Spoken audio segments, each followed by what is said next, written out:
Traveling the Vortex.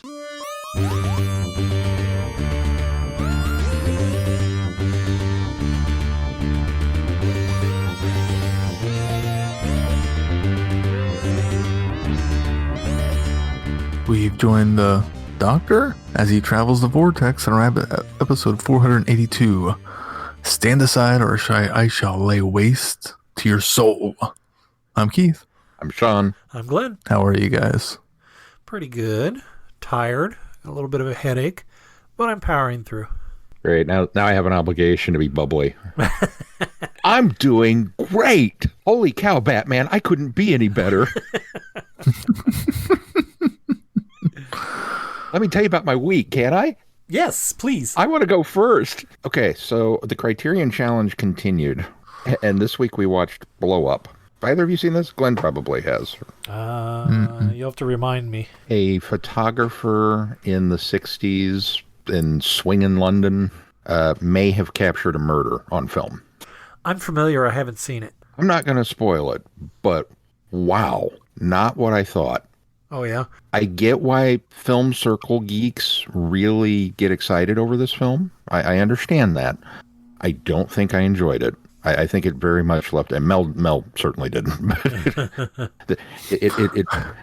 Maybe I'm wrong, but it really felt like there was about half an hour of movie in this hour, 2 hour worth of. It's like there was this much that was there, and the rest of it was the scene from Austin Powers where he's going, yes, no. More of an art piece, huh? Very much so. And not that there's anything wrong with that. And part of it may have just simply been my expectations based on the description. I kind of think maybe if I'd gone into it blind, not knowing what it was about, maybe it would have treated me differently. But you remember the scene from High Society that's played for laughs where the guy's enlarging the photo? Yeah. Okay. That's the kind of the core of this film. I wonder if it was. I wonder if it's the inspiration for that bit. Yeah, I don't know if he was directly spoofing it or not, Brooks. But when he starts to piece things together with this one shot that he took, and then he goes and he enlarges a part of it, and he enlarges a part of that, and he kind of starts finding all these clues of something that went on. Man, that part was riveting. I was so glued to it. The rest of it was just, huh. And then there were mimes. Did you not? And then oddly enough, the next day I rewatched Batman. And there were mimes. The Keaton version? Yeah. Oh, and there were mimes. And I was kind of like, oh God, they're following me. I think it probably just put you in the mood for more mimes and Batman. I'm never in the mood for mimes. It's a subconscious thing, Sean. Yeah, I was just saying this subliminally, his mind was reaching out for more mimes. Let's be clear. Mimes are the lowest form of entertainment. Yeah, mimes. But yeah, so this one I'd have to give this one a pass. So full review on Letterboxd. Yeah. Maybe I'll skip that one when I finally start my Criterion Collection challenge. Heath, what did you do? I've burned through most of Ready Player 2.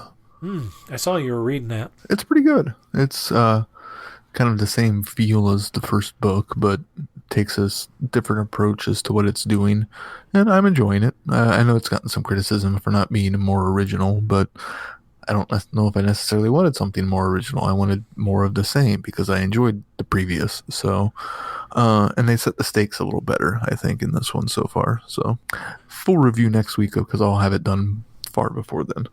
Excellent. I've got like less than 100 pages left. So, I'm extremely curious because I've seen the negative reviews on it, and I was going, oh, I'm still going to read it, of course, but. And did you read Andromeda? Was that his other book? You know what I'm talking about? Armada. Armada, that's it. Did you read Armada? Yeah.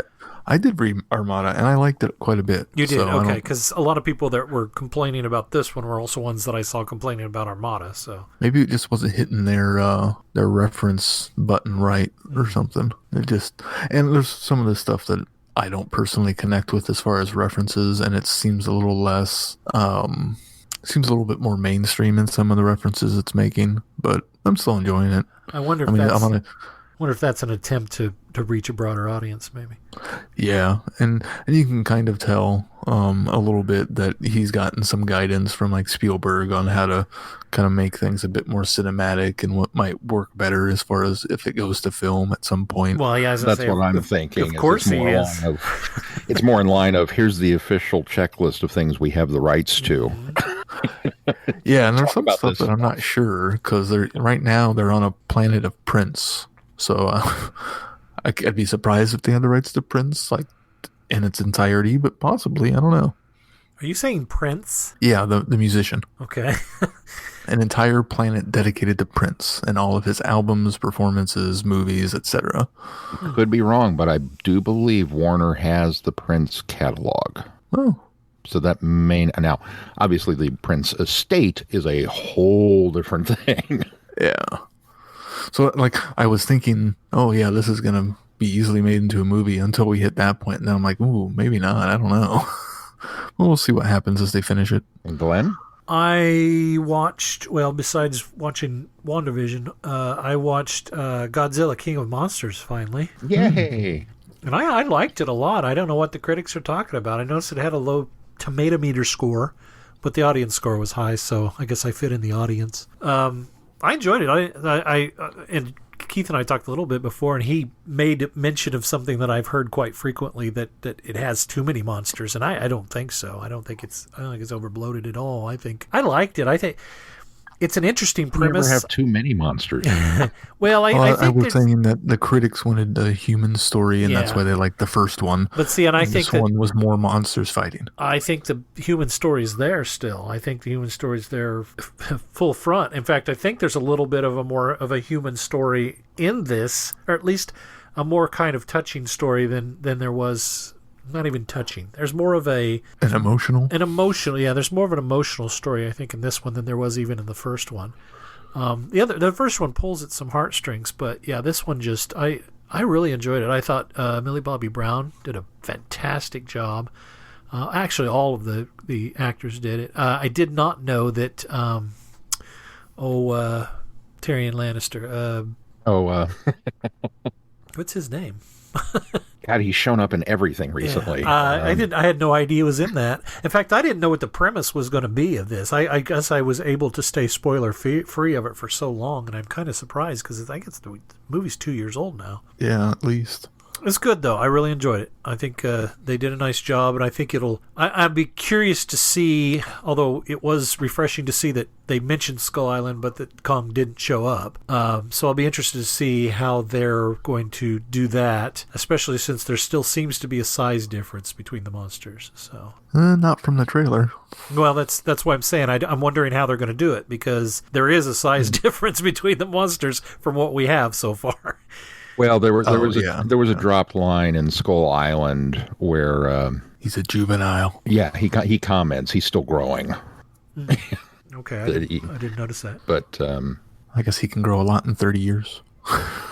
Well, he would have. That's just it. He looks like a fully developed gorilla, though, or Charles Dance, whatever he is, but.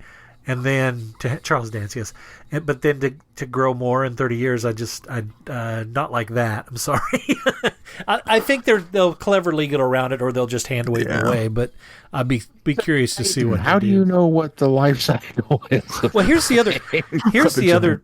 Well, I mean, if a gorilla is a mature adult, it's just like a human. It's not going to grow anymore. And that was the quote unquote gorilla that's in Kong Skull Island is a fully formed beast. The other thing that I have pictures and the trailers from the new one coming out, he obviously looks older in the face. I think you guys are forgiving it a little too much.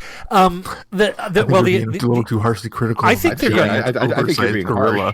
Here's where I think they're going to go with it. I don't think that the Godzilla we saw in this one is going to be the same Godzilla that we get in Godzilla vs. King Kong. And here's the reason why I say that is because unless that is a city-size aircraft carrier that they're fighting on in those clips, then Godzilla's got to be a lot smaller smaller in this one because he won't fit on a aircraft carrier. I'm sorry. I think they're going to go a different route with it. I think that this is not going to be our Godzilla. In fact, Baby Godzilla. Since they've said that Mechagodzilla is supposed, I mean, the rumor is he's supposed to show up in this one. I'm wondering if maybe they've taken and Monarch's done something to the original Godzilla and mech'd him out, and this is a different Godzilla. I don't know that it would be like a son of Godzilla type thing, but I'd be surprised to see what they do with it. A twist. That's about it. I didn't do anything. I guess I finished reading The Pit, which is another Doctor Who New Adventures novel from the 90s. Perceived Found Wisdom just tears the book apart, says how awful it is. It's not awful, but it is not without its issues. It's not written very well. It's got a terrific premise, and it's got a really good idea. It's just the execution falls really flat, and it suffers from what a lot of the books suffer. You know, separating the Doctor and, well, in this case, Bernice, which happens, I think, even more than separating the Doctor and Ace in the previous books in the series. But it suffers from that, and it also suffers from too many characters with not enough direction and a lot of sub-stories that don't get dealt with later on down the line. But I didn't hate it. I gave it 2 stars, I think, on Goodreads, which was being generous, I think, considering the amount of one, and if you could do fewer stars that many people give it on Goodreads. I guess the guy that wrote it, and I can't recall his name right now, but it was the only thing he wrote. Not just Doctor Who. It was the last thing he wrote. Period. Yeah. I think that's it. Anything in the news? Big Finish has made a couple of announcements. The next big box set, well, more than box set, series has been announced for David Tennant called Dalek Universe. So this is a 3-volume set with 9 stories total that sees the Doctor pulled out of time and sent back to the era before the last great Time Lords. It's set during the Daleks' master plan. Yay! Ooh. I'm excited He's for it. united with someone named Anya Kingdom, a space security service agent. She's a descendant of Sarah Kingdom. Oh, okay. And a guy named Mark 7, Which an is artificial dude. The guy that is from we reviewed The Defenders, which was the Terry Nation-based script that Big Finish adapted. That would have been the script that was being shopped around the U.S. for the Daleks U.S. story. And we also read some of the supplemental material when we were doing our Sarah Kingdom stuff that was had Mark 7 in it as well. In fact, some of the Dalek and audio annuals that I just finished listening to, in fact, I think all of them have stories with Mark 7 in those as well. So I'm excited. That's pretty cool that they're bringing that character back, and in a way, they're bringing a Kingdom character back in a either a daughter. I don't know how she's related to Sarah Kingdom, but with the new gal being in the family anyway. I think that's cool that they're going that direction. The series will also have a special prologue, a 4-part adventure with Tom Baker and Louise Jameson and K9, where they initially meet Anya and Mark 7. So it's kind of a prologue where he's then is later reunited with former companions, essentially, and he will battle Daleks, Mechanoids, Movellans, and Davros throughout this series. Woo-hoo. All my favorites. And what's interesting is if you look at the covers, the Movellan is Alex Kingston. Yeah, I saw that. I wondered if maybe this is a way I wonder if it really is going to turn up to be River Song in a way, and this is how she's having to disguise herself. She's in disguise because obviously she can't let the 10th Doctor, because he only meets her at her death, so that might throw continuity and timeline off. So she has to. Although they did a whole box set where they met each other again, so. Oh, did they? Well. Yeah, Big Finish did, or they are doing. I don't know if it's come out yet. So they have figured out how they can do it. Yeah. I think it's pretty exciting, and I'm looking forward to it. Yeah, me too. And it's nice that it's a series / box set that we can just jump into. We don't have to have anything pre-listened to in advance. Yeah. Well, and I think that's that since they finished the main range, I think that was their intention, was to do more box sets where people could kind of jump in at any point and not have to worry about the continuity as much. Yeah. What else do we have? Well, they also announced a new range of audio novels. Have 6 titles in this new range. The first one being The Scourge of the Cybermen, set for release in July 2021. John Coleshaw will narrate. Tells a 6-hour epic tale of the Third Doctor and Sarah Jane Smith as they battle cybernetic monstrosities on a futuristic off-world sea base. It's like our Christmas and birthdays all wrapped into one, Keith. Although I would have to go back and rewatch Revenge of the Cybermen. But I'm worried about a continuity issue of Sarah Jane's reaction to seeing Cybermen. Keith, I'm disappointed that you buried the lead on this. I really thought you would have, put the Cybermen first. Well, the Third Doctor. Then talked about the Dalek stuff, Well, it's my concern over this continuity issue, I'm telling you. Big Finish has always found clever ways to get around. I think we'll be okay. This is true. Unlike Legendary Pictures with their King Kong and Godzilla sizes. And John Coleshaw doing the Third Doctor for 6 hours is going to be pretty good. So it's not Tim Turloy? Mm-mm. Huh. But I believe John did a good job in the other story we listened to, so... Who is it? Which Doctor is this? Third. Huh. I didn't know we'd heard anything with Coleshaw doing the Third Doctor. Well, didn't he do it in that lockdown video? Wasn't he the one that didn't? Yeah, I guess he must have, because I think he did 3. Because it wasn't Tim Turloy. Yeah, you're right. I wonder why they not bringing Tim Turloy back. Maybe they've got so many projects working that they're kind of splitting up the workload. And he's been playing Chameleon and Lethbridge-Stewart, so... And it's also a narrated story, so it's not like it has to be a spot-on impersonation. Yeah. Like it does for the other, where it's a bit more... actual story, like audio drama as opposed to the audiobook type situation. Right. Kind of the narrating a story. Yeah. That's cool. I'm excited about that. And it's kind of cool to see them do such a long form production like this. 6 hours for one story. That's pretty impressive. Yeah. And there'll be more coming. As always, Big Finish holding it down in between episodes. Last bit of news. There's going to be a limited reprint of The Script Doctor by Andrew Cartmel. You can order it online now. I do not know how limited it will be. Sean, you read that, right? When it first came I did read that. It is a worthy addition to your behind-the-scenes Doctor Who information shelf. It'll be coming out February 8th. Very cool. We'll look for that. All right, well, let's move on to our reviews. Auld Mortality. Auld Mortality. Never heard of him. And what story are you engaged in at the moment? Old man! And who are you calling old, sir? Ours, these mountains. No one crosses them. Indeed. Not just an excuse to live out your fantasies. Those that do pay with their lives. Oh, you want to fight, do you? Well, you can play at that game. I'm studying an event from the antiquity of the planet Earth. Honored members of the Supreme Council, Cardinals, Time Lords.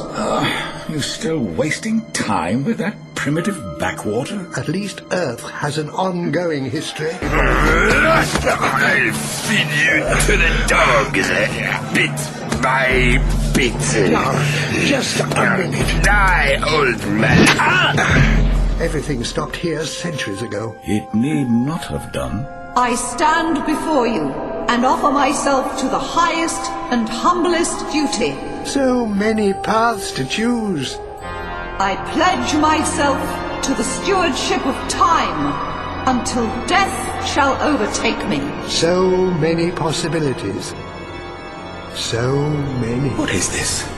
We're outside the Panopticon at the capital. Whose investiture is this? The President of the Supreme Council of Time Lords. Who do you think? Don't push your luck, Doctor, or when we get to Rome, Surus will use you as shot with a catapult. Who is writing this story anyway, you or me?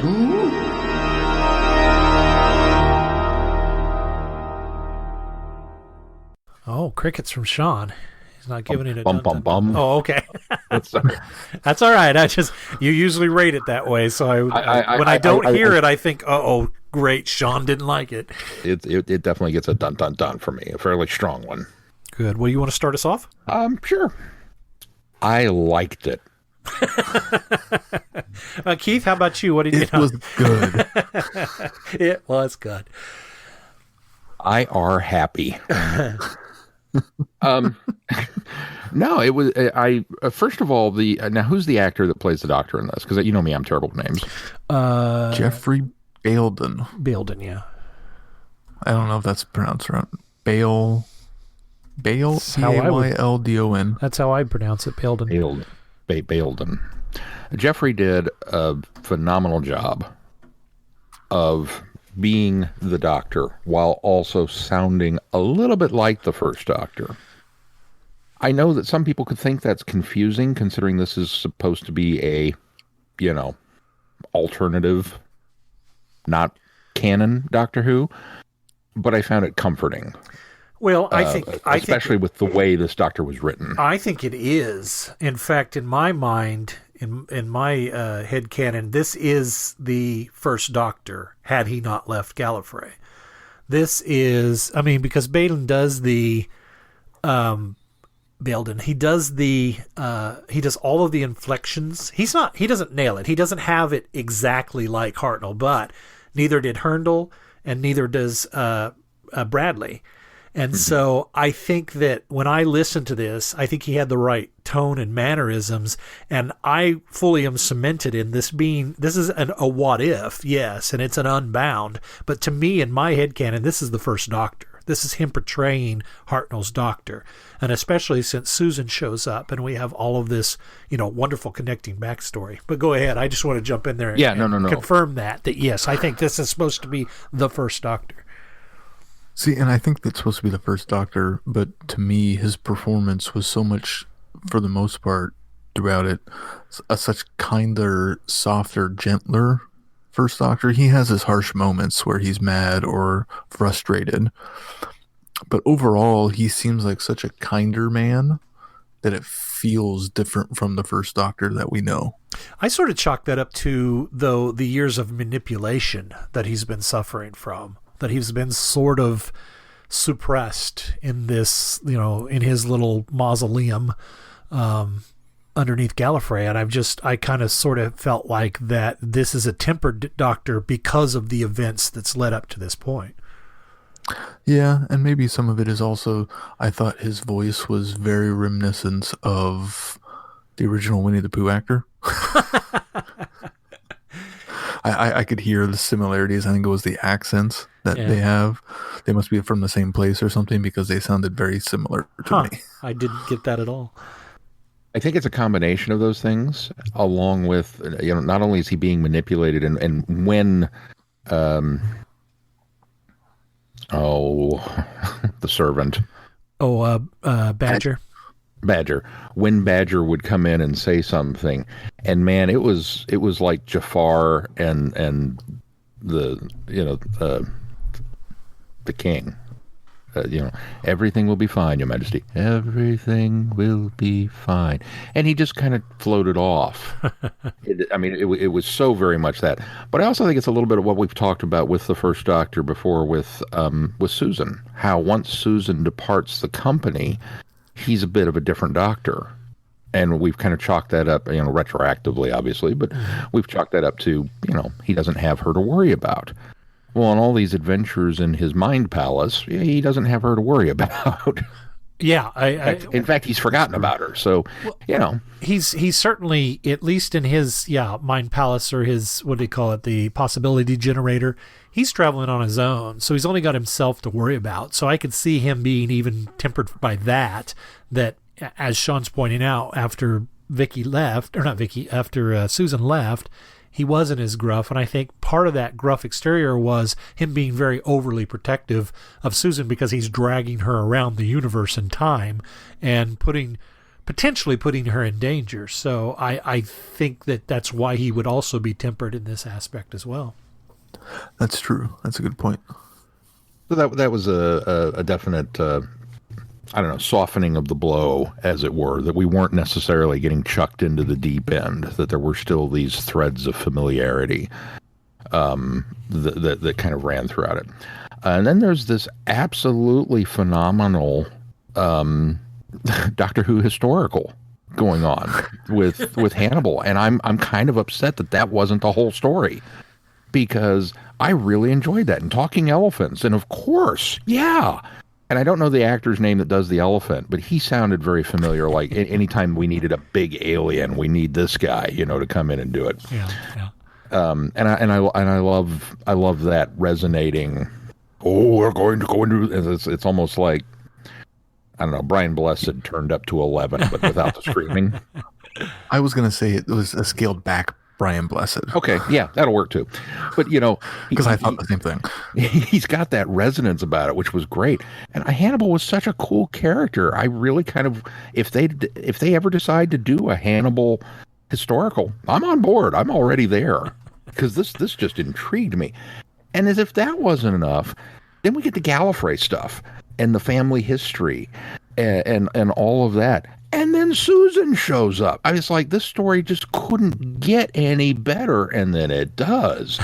Every single time, every step of the way. I was really blown away by how much I enjoyed this one. Yeah. The voice is Ian Brooker, and he has done some other Big Finish quite a bit. An Earthly Child was one of them. He was the president of the Earth Council in that.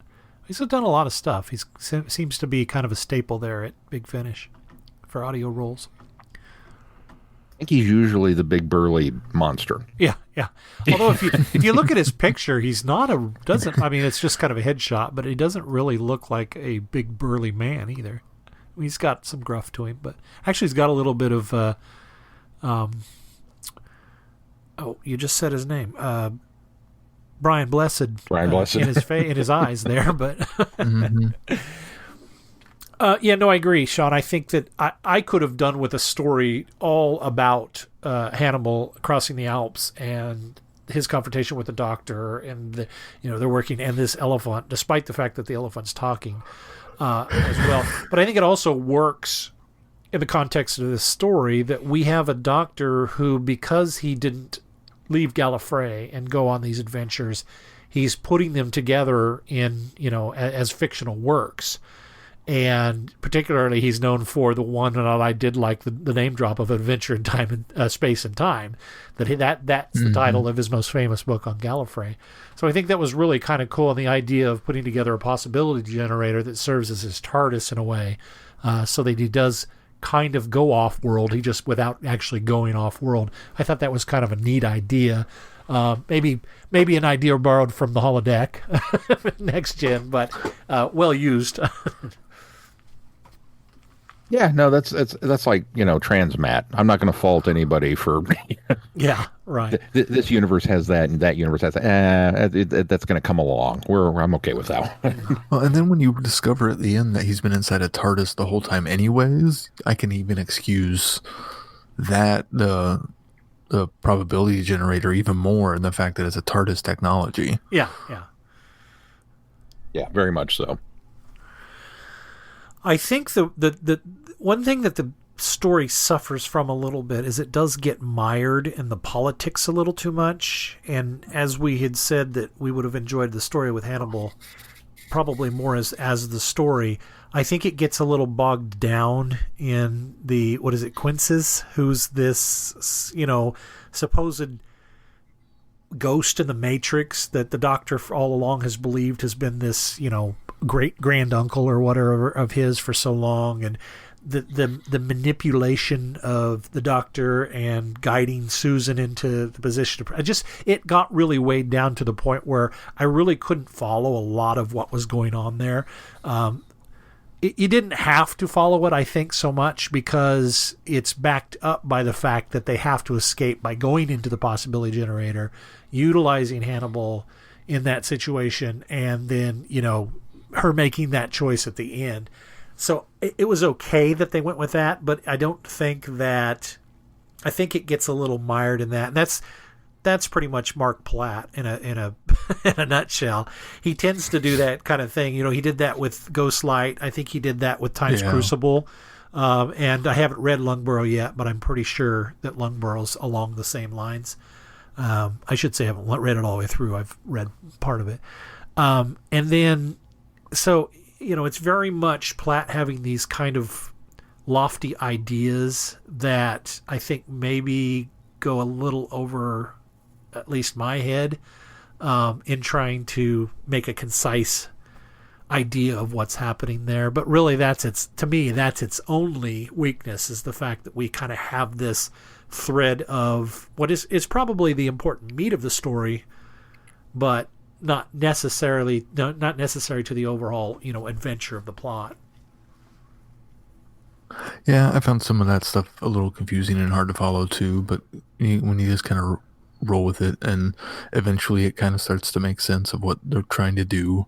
It's just there's some, he uses the probability generator to show what it would have been like if he had become president and stuff like that, and that's when it starts to go, what's going on? Wait, what's happening? Yep. And then you kind of get caught up, and then you kind of figure it out, and then once Susan comes, even though it gets mired in some of those politics, it helps clarify, I thought, and straighten things out as far as what was going on. A little bit, but the mechanicians of Quinces, I don't think I even still understood that and how it related to Susan either, other than the fact that he needed her to be the next president and was already formulating her death past whatever desires he needed to get out of that. So, yeah, we don't really know what he wanted to do as the whisperer in the president's ear. That's the one thing we didn't really find out. Right. Well, and that's the part of it that, yes, if the book falls down a little bit, it's on his motivations, because I totally get him wanting the Doctor to be president. Oh, sure. I can buy that. I can totally get him switching gears and going to Susan. I'm down with that. And then the big reveal that he's been there all this time, whispering in previous presidents here that he's been the power behind the throne and he's just looking to keep it. And it's like, okay, well, if that's the case, you don't need a specific person it could be anybody to be president. Why does it have to be a family member? In fact, grooming Susan was his fatal mistake because of the fact that she had the will to resist him. Yeah.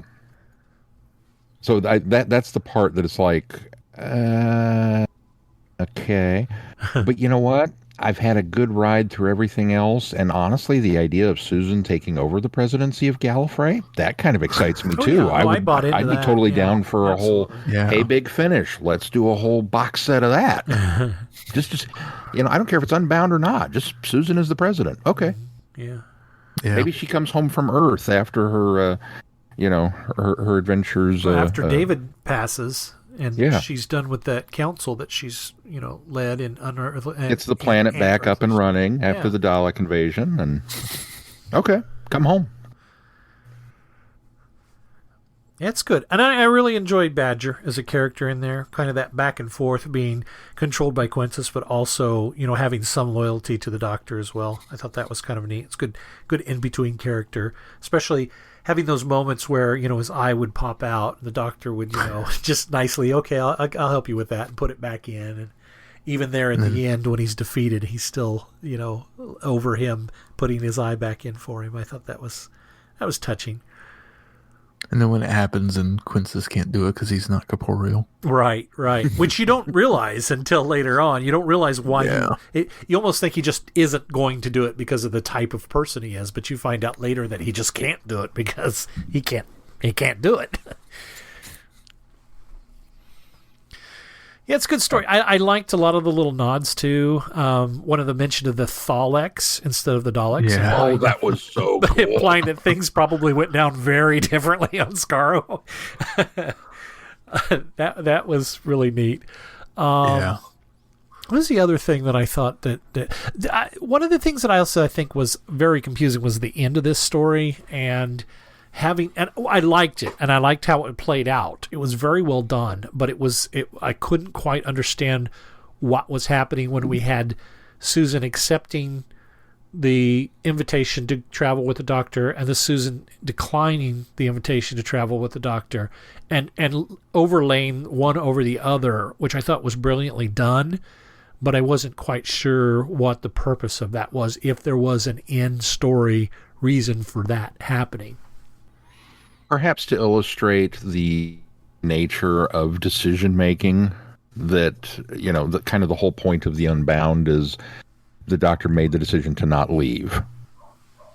He went through all the effort to steal the TARDIS, but then never actually got off Gallifrey, which is what created this splintered reality. So then we get to the end of this, and he's presenting Susan with that choice. And as opposed to kind of confining us to one path or the other, we get to see the fork in the road, as it were. I see. That's a guess, but I don't know. I think I could have bought that, except for it comes from a point of... It's not like we were hearing the version of what we got of them actually leaving when Susan was much younger than this. It seems like the conversation is made from this point in time into the audio, and I think that's what confused me a bit, because I would have almost liked it better if we had gotten both conversations from the point of view of him actually stealing the TARDIS in the way that we knew it, and her going with him. I think that would have worked for me better, but it wasn't defined enough that it wasn't at the same point in time. Does that make sense? Yeah, well, I mean, it would have had to have been, if you're having this discussion now with older Susan and older Doctor, for that matter, you know, it has to be this decision at this point in time. Right, and I think that's where I struggle with it, because had they overlaid it with what actually did happen, I think that would have been better. You can't go back to that point because that's an earlier... Well, no, but I mean, if they're using it for kind of the artistic nature of decisions, then you could use the past and now and overlay them and kind of show the dichotomy between the two. But from this point, he didn't really get the choice in the past. Well, no, you're right. Because of Quintus, unless you're looking at the alternate timeline. But that's my point, is I think that I know why they did that. I'm not arguing why they did this. What I'm saying is I think it would have served better to have given us the real timeline along with this time asking Susan to go with him. I think that kind of just juxtaposed with each other would have done a lot better, or at least settled a lot better for me. I don't know. I think I disagree with that, just from the standpoint that because everything in this timeline, everything in the Unbound audio is not what you think you know. So then to hearken back to it in that way and give us, you know, the quote unquote that conversation, I think would, I don't know. I for one am okay with, you know, that we just continue on from here, and this is the thing. Now, I mean, the way it was done, yes, it was a little confusing, because at one point I actually thought maybe they were still in the probability generator. Well, I think I wonder if that's what they were trying to go for. Yeah, that's probably, yeah, now that you say that, that probably is what they were going for. And that they were just illustrating that anything is possible, you know, from that standpoint. Point. That's a good point. I hadn't thought of that. It does sell it a little better for me to think of it that way. The other problem with it, I was trying to ground it in a little bit of realism, I guess, is what I was trying to do, and that helped. That helps me do that by saying, okay, I can see why it was happening now because of the possibility generator. It makes more sense to kind of frame it around that to be at this point in time. So that works. I'm sold. And Susan, you know, for all of her, let's go run off, she's always been the more responsible of the two. Oh, absolutely. You know, always. And the fact that, you know, even when in the quote unquote real timeline, when we're stranded on Earth or stuck on Earth for a little bit, it's like, well, I want to go to school. It's like, why? There's absolutely nothing you could learn that's going to be of any benefit to you other than the culture stuff. But I guess it helps you, you know, blend in and disguise yourself. Okay. But the idea that Susan would leave not only the presidency, as grandfather did, but that she's got kids that she mentions that, you know, they're grown. Well, but her kids have kids. Yeah, kids and kids. And that she would be like, yeah, okay, let's go.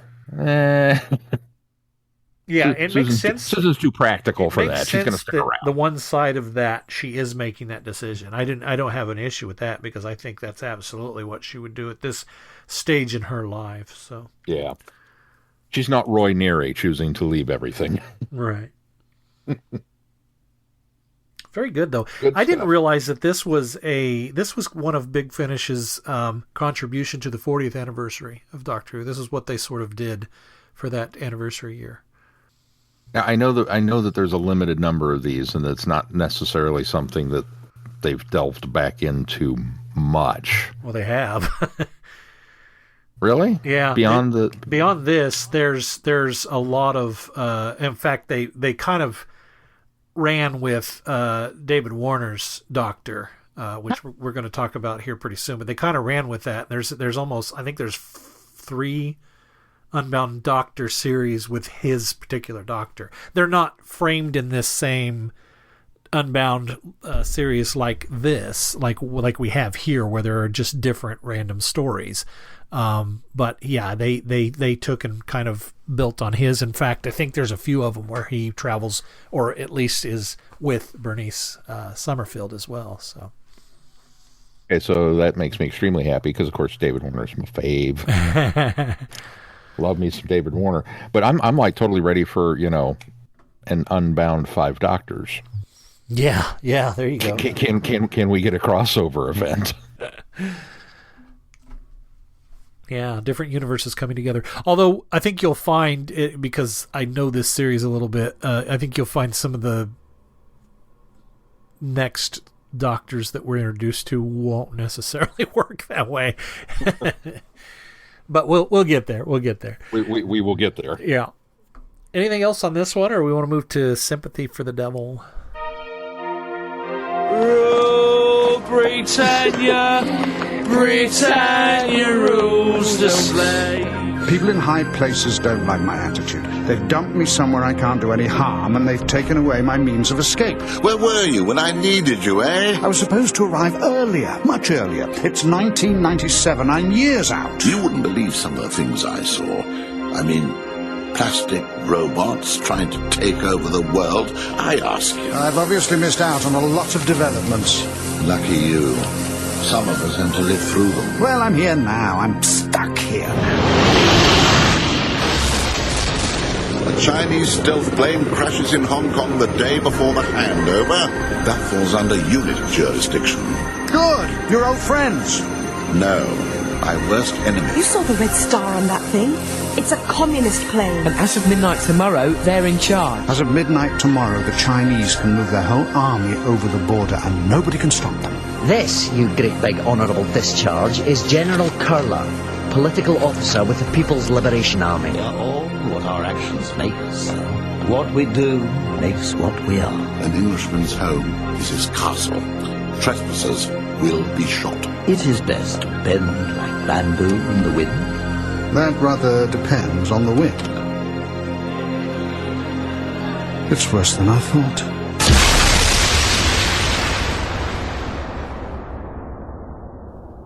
I really want to give this the largest bam, bam, bam! But I did have a few little issues with plotting toward the end, so yeah, I'll hold back a little bit. I think I know where you're going with this, but yeah, let's start.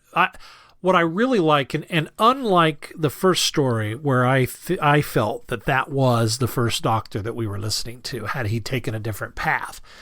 This Doctor particularly is a different incarnation of the third Doctor in my mind. This is David Definitely. Warner putting his stamp on this role, and this is a different face, different personality. This is had been our third Doctor in line. I think this is the Doctor in another universe that basically regenerated from Troughton when he was banished to Earth. But as the story sets it up, he's banished, he ends up much later and misses the 70s and 80s and all of these events that UNIT had to deal with on their own, which I think is a really kind of clever story as well. And it's interesting that this is almost an idea that Candy Jar has sort of kind of skirted the edge with the Laughing Gnome books that we've been reading. They kind of go into sort of that territory of these what if kind of things. And so I think the story does that really well. I like the fact that he is in the right place to be quote unquote reunited with the Brigadier, but things had taken a very different course for him, and he's actually been looked on as kind of a failure as the leader of unit because so many things went poorly. Not to his fault. He did his best, and I think it's conveyed that he did his best, but it didn't come off that way. He didn't have the doctor to help him get through and be successful. Yeah. And I think David Tennant makes a great military colonel leader. I think he is so good in this, and I had no idea he was in this story, but the moment I heard his voice, I went, that's David Tennant right there. You cannot mistake him because he's got his Scottish he's got his Scottish accent in there as well that he's coming through with, which is what I think we're more familiar with now, just recently, because if you hear the things that he doesn't put on the doctor standard British anymore. He sticks with his own recently. I mean, obviously Broadchurch, he's still stuck with sort of an English accent. And DuckTales. Well, DuckTales was a Scottish, yeah. He puts it even thicker on there. He does. But he just, as what was it, Colonel Wood, he was just so good. And he was that, he's that brash military commander that you know that he thinks he's right, and he's so adamant about doing things his way that he almost won't listen to anybody else. But he sells it so well that every time every time his voice would come on, I was like, okay, I want to hear this guy more. What's he doing now? And to even kind of soften and go along with what the Brig and the Doctor have planned, that was neat that he does kind of have that change of, okay, we're going to do it your way and let's see how this works out. Unfortunately, it does turn out poorly for them at the end, but sorry, I'm kind of hogging this, but Mark Gattis, wow, he was so good too. Did you know he was credited as Sam Kisgart? Wasn't credited. He was credited as Sam Kisgart, which I thought was an excellent nod to the fact that they would use the anagrams in the 1970s and 80s to disguise that the Doctor or the Master was in the story. I thought that was a great idea to do in this.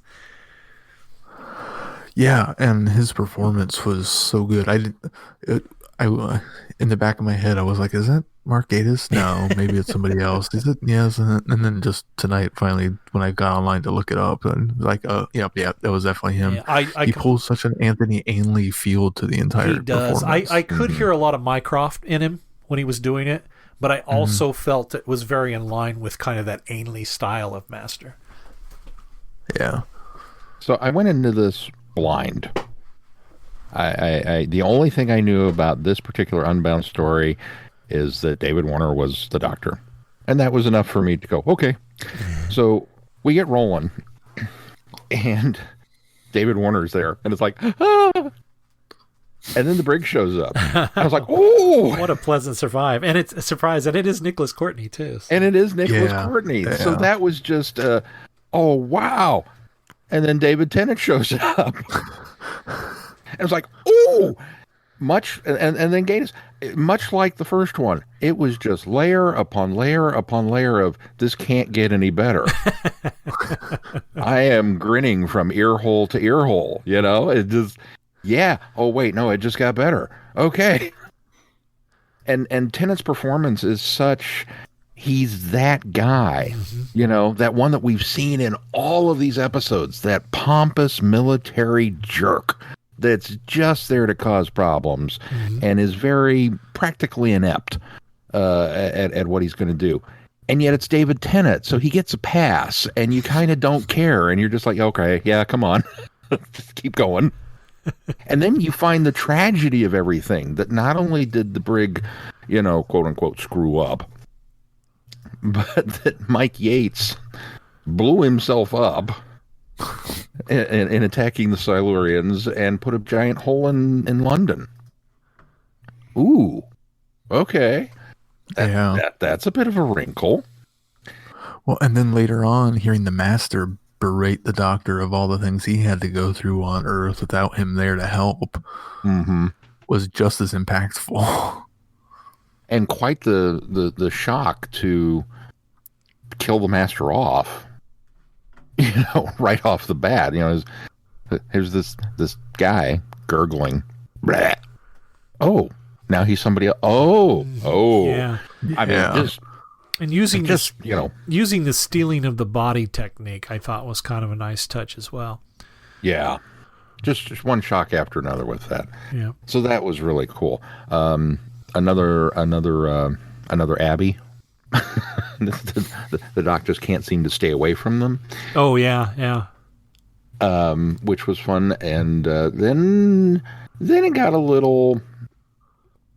Okay, so we've got these slug things that are controlling all these armies. They're the mind parasites, and I it was implied that they're the same mind parasite that was in the Mind of Evil that he used in the prison.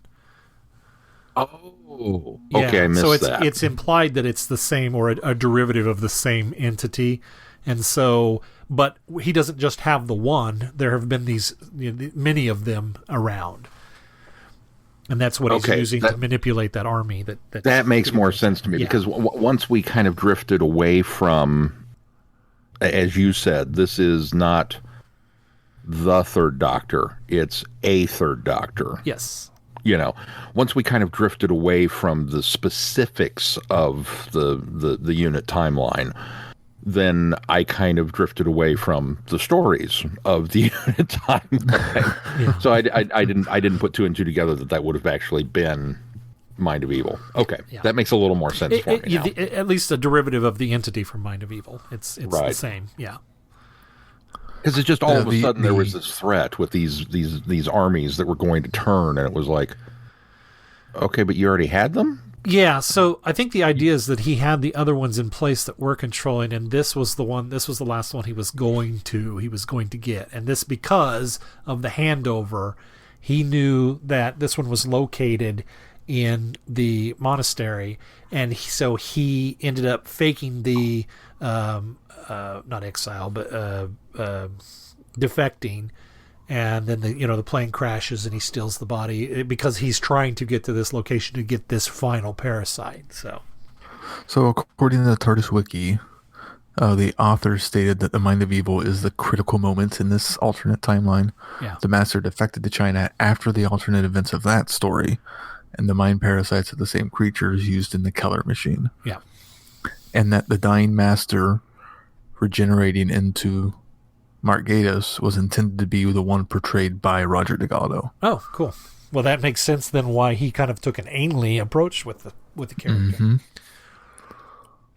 I like all the other little nods to past events too. The sentient plastic flowers from Terror of the Autons, the Mars Probe 7 from the Ambassadors of Death, and then they also talk about the Stallman gas that they were mining from Inferno and how it's a high commodity now.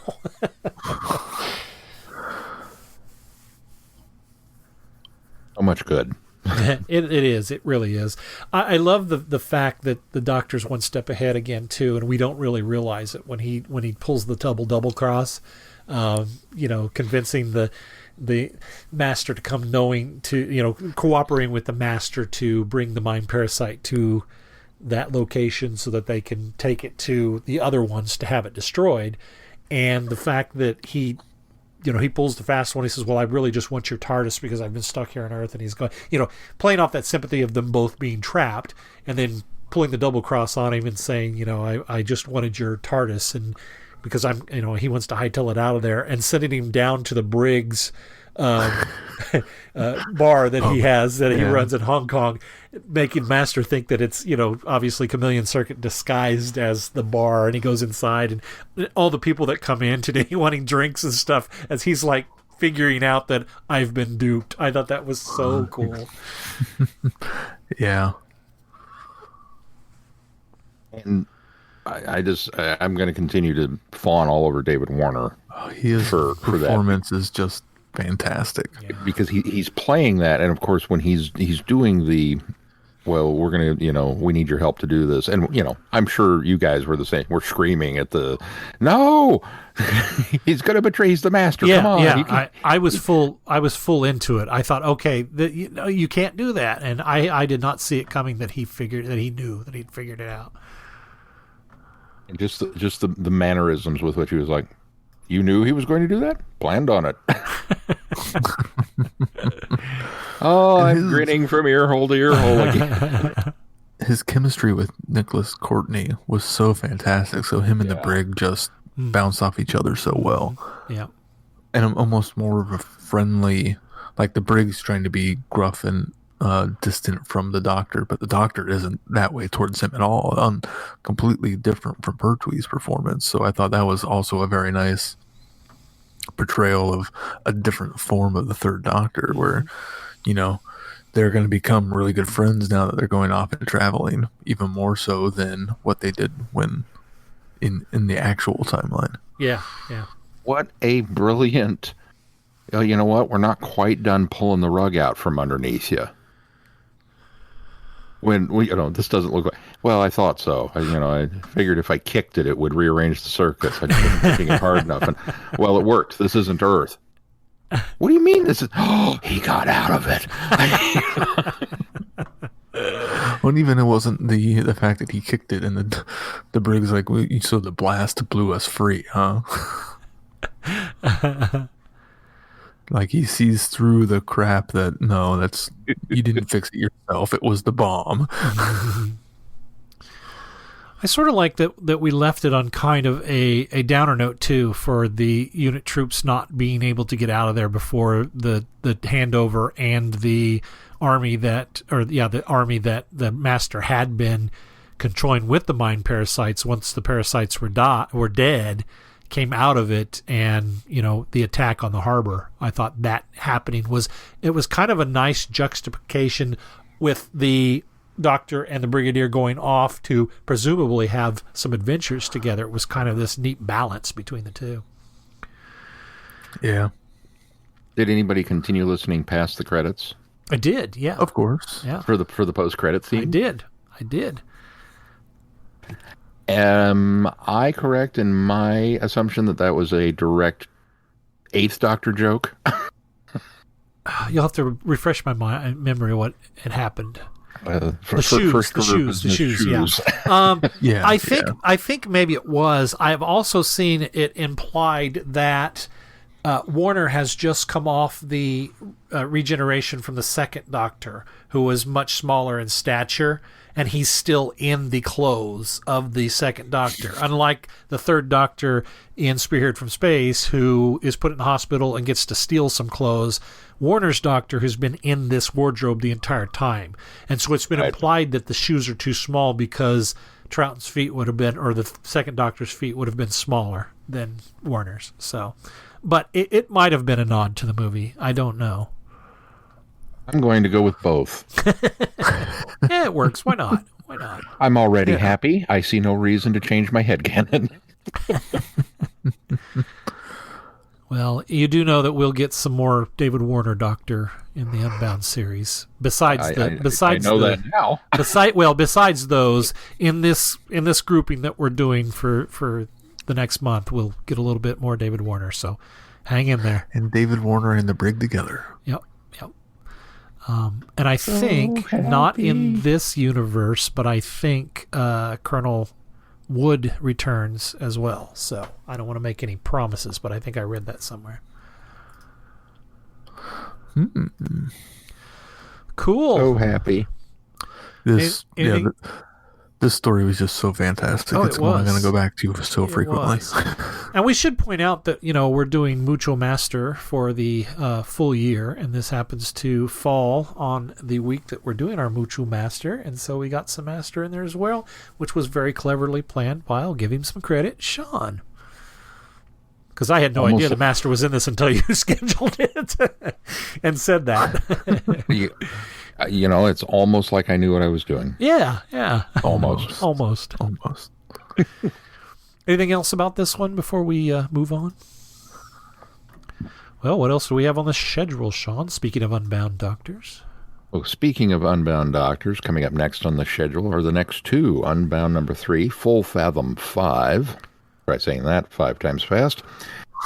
And number 4, He Jests at Scars. Mm-hmm. Those will be followed by number 5 and 6, Deadline and Exiles. And number 7 and 8, A Storm of Angels and Masters of War.